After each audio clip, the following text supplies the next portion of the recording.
Hi everyone, this is Embracing Creativity, and it's not you embracing creativity, it's me embracing creativity. I am not a visually creative person. I have trouble designing slides, picking colors, drawing. I know what I like, but I don't do well in design. So this project actually is very timely in my career as well as in the class. So this should be very interesting. Part of that is most of my life I've not been talented in that way. And so my self-doubt is paralyzing. I couldn't agree more with Savage's article that idea doubt is so very different from self-doubt. In my new job, I do a lot of juggling tasks and I am playing it safe. Uh, Part of my job includes teaching information literacy classes. I have to man the library reference desk and I have to manage my department.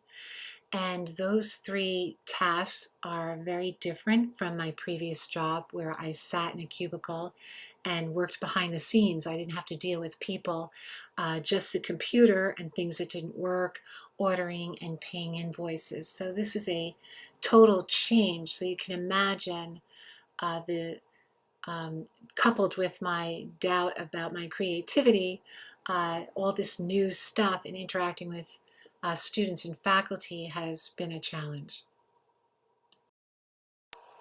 I teach information literacy classes and I'm brand new at this. It's a one-shot class teaching students how to do research, how to find journal articles, official authoritative resources, distinguishing fake news from real news.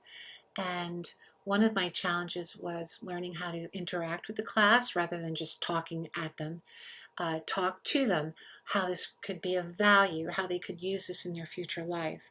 What also came along with the class was a standardized PowerPoint, which was great for me. I am not creative, and I thought this is great. I don't have to create a PowerPoint that's interesting. I'll just use this. And I found that the students were very bored. They were not curious.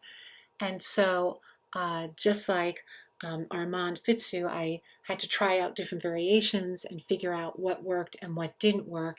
And so I've added a few slides, and I think eventually I'll create my own that might be a little more interesting.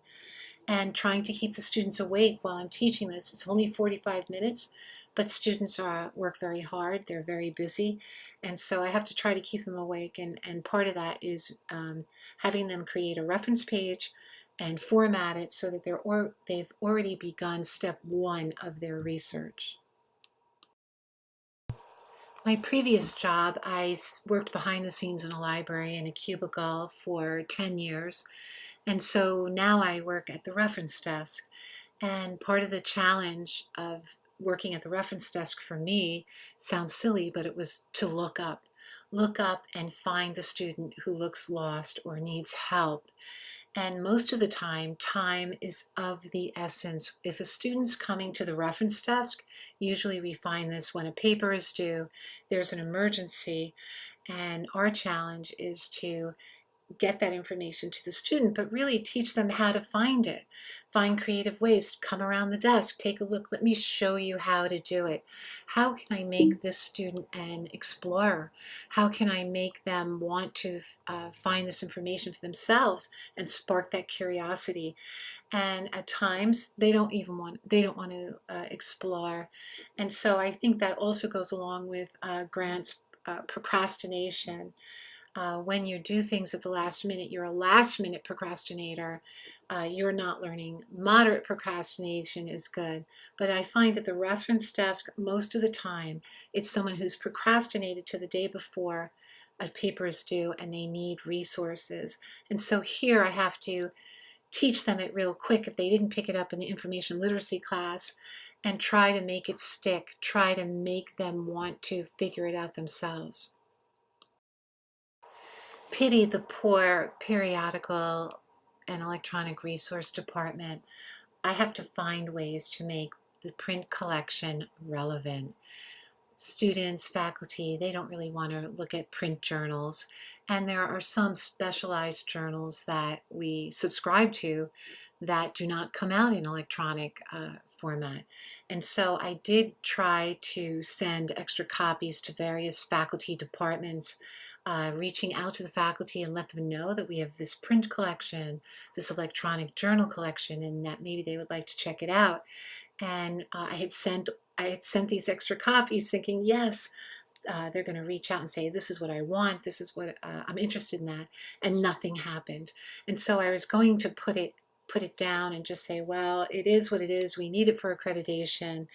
But it's interesting because Grant mentioned that originals, they failed, and they just kept trying, they kept going, and perhaps that's what I need to do, is find some other way to engage, like maybe have horticulture journal day or a week, or have a display.